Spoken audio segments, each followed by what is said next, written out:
In New York, the city that has the worst heroin affliction in the world, there are only 2 special programs caring for less than 150 pregnant addicts and addicted mothers. One of them is a branch of Odyssey House that operates out of an old city facility on Ward's Island. The city donated the building to them, but they have no money to equip the place. With no money for beds, nursery equipment, or any of the other things needed to run a child care center, the population of the house is necessarily very small. 14 mothers and expectant mothers with 17 children. The oldest child here is 3. The object's to provide a place for pregnant addicts and addicted mothers to come with their children, to an environment that's controlled and drug-free. The theory, keep the mothers off the street and with their kids, and perhaps they'll eventually become responsible enough and strong enough to leave and stay off drugs. But it's a long, tough road, and one so far marked by little success. Half the residents have already left just since we filmed this segment. Their complaints range from lack of proper facilities to overly tough discipline. While the complaints may or may not be justified, my feeling is that no pregnant addict or addicted mother should be allowed to leave a program uncured. The horror stories of what happens to the children of untreated addicts are just too widespread. Did you ever think during the pregnancy that you might be hurting the baby? Yeah. Well, how does that make you feel? It really made me feel, I really felt bad about it. And, after I realized what I was doing, I tried to find somewhere to go, where I can do something for myself and prevent my baby from being born like that. But everywhere I went, I couldn't be accepted because I was pregnant. Much as people may want to say the addict has brought it on himself, the addict is no good, let the addict suffer the consequences, to ask a newborn to suffer consequences that that newborn had no control over is really very unfair. And I personally think society should do something. What can society do? Well, the first thing they have to do is at least fund some treatment. We don't have any money. In fact, 2 weeks ago we ran out of milk. So we have the building and we have heat and light and electricity and things like that. We have no food, we have no money for staff. Everybody here is working extra time because we want to give these babies a chance. So far in this program, most of the addicted women that we've shown have been black women, and that might lead you to believe that the problem was a racial problem. Well, it isn't. The problem of heroin in babies is a problem that has no regard at all for the race, the economic class, or even the social status of its victim. There are no available statistics, but as nearly as I can tell, about 30 or 40% of these babies are not black. They're white, Puerto Rican, or Oriental. And if we'd been allowed to spend as much time prowling around suburban hospitals as we did the facilities here in the city, this film would have been more racially accurate. The other program is run by Kings County Hospital in conjunction with the Downstate Medical Center. Unlike the drug-free Odyssey program, this one uses methadone as a lure to get the junkies off the streets and under medical supervision. That's probably one major reason it's having greater success holding women than the Odyssey project. Another is the facility itself. Because of a dedicated medical staff that works for no pay, there's been a combination here of neonatal medical care with the traditional anti-drug counseling. I was detoxed down to 5 before I went into delivery. I was trying to be detoxed for at least 2 weeks, but I didn't make it. How do you feel about the fact that, well, the baby had to go through that?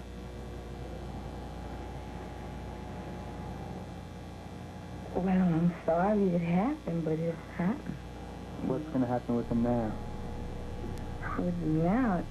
Well, after I bring him home and everything, ain't nothing going to happen because I'm not going to be using no drugs or methadone either.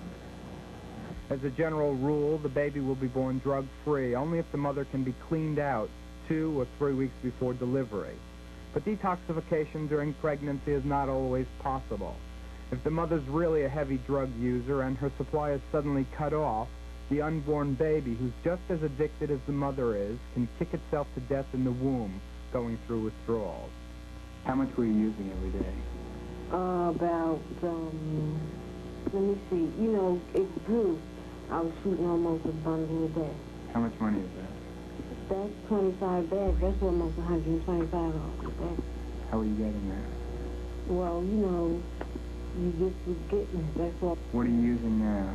To be on methadone, I'm on program, I use nothing. Just the methadone. I'm on 70 milligrams. Were you using 70 milligrams when the baby was born? Right. So the baby went through withdrawals? Yeah, he's going through withdrawals now, right. It's sad to say, but methadone, the drug now bearing the brunt of society's war on heroin, has done nothing to alleviate the problem of heroin in babies. If anything, it's complicated it. Infant withdrawal from addictive methadone is even more severe than from heroin. And of the 1,500 addicted babies born here last year, about 250 of them were born addicted to methadone. There's also evidence that even after withdrawal, methadone may be a factor in sudden and otherwise unexplained infant deaths. What can the doctors do, then, if a particular mother can't be safely detoxified during pregnancy, since both the alternatives, heroin and methadone, apparently cause infant withdrawals? Well, it's a terrible choice to have to make. But at least when it's methadone that's offered, the pregnant addict will usually come in off the streets to get it. And when she's in the clinic, she can be treated for the syphilis, the hepatitis, the gonorrhea, and all the other incidental medical problems that they usually have. She can also get that all-important prenatal care, and perhaps arrangements can even be made for the infant withdrawals once the baby is born. As a solution, it stinks. It's definitely the choice between two evils, but methadone is definitely the lesser of those two evils, and for now, it's the best the medical profession has to offer. Unlike the policy in most hospitals, the mother and the addicted child are not automatically separated as downstate. While foster homes are usually much better for the child than allowing it to go home with this addicted natural mother, foster homes are no bargain. So the baby stays in the hospital while attempts are made to rehabilitate the mother. The mother's allowed to come and visit her child in the nursery, but she's not allowed to take the baby home unless and until she's shown satisfactory progress in getting herself together. It's a good idea, but it only works if the agency makes absolutely sure that when the baby is finally released, that it's not going home with the junkie to a shooting gallery. Was your first baby addicted? No, my baby wasn't. No. What happened with the first one? First one was drug-free, like they told me. She was healthy. She was small. The doctor told me I was built for small children. She was 5'13" and the prettiest thing I ever had. She wasn't as lucky with her second child. Georgette tried. She made an honest effort to get herself off drugs so that the baby would be born drug-free. When she was about 5 months pregnant, she tried to detoxify herself, and under ordinary circumstances, it should have been early enough to protect the child. But when you're talking about heroin in babies, nothing is ordinary. There wasn't enough time for the baby to be detoxified because it was born 3 months premature. At birth, it weighed only slightly more than 1 pound, and it was addicted to heroin. Most addicted babies are born premature, and most are much smaller than normal babies the same age. But not all are as lucky as this little girl. She at least continues to cling to life. The awesome job of trying to track down and protect the thousands of neglected and abused children in the city falls to the Bureau of Child Welfare. One worker described what the agency tries to do in the case of an addicted infant. The purpose of the referral to our agency is to advise us that there's a child in need of protection in the community, and what our office does is to evaluate the home situation that that child would be returning to if the child were to go home.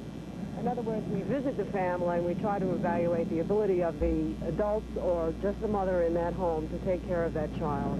In this case, the mother is a drug addict because the child is suffering from withdrawal symptoms. We're trying to understand whether or not the mother can enter a program, whether the mother can be rehabilitated, whether or not she can provide a home that will be a safe, adequate home for a child.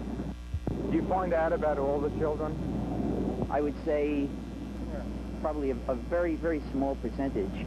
Only the referrals that come into us from mandated sources such as schools and hospitals really are known to us, so that there probably is a large population in the community we are unaware of.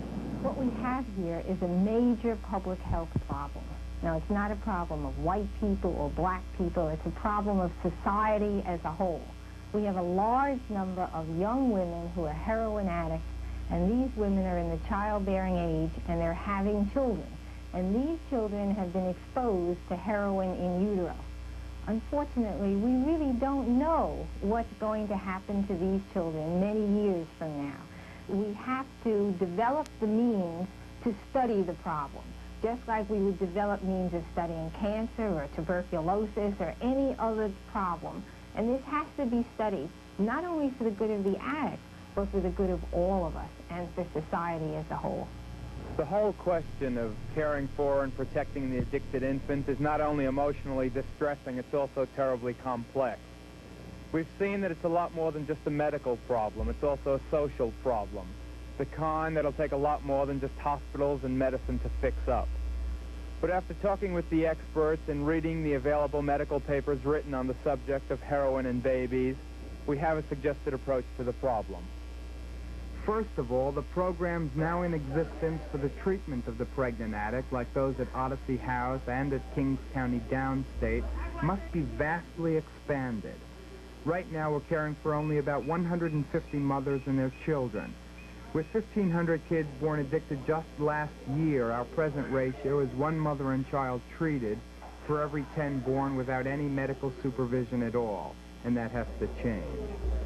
But expanding the necessary programs is just the first step toward solution.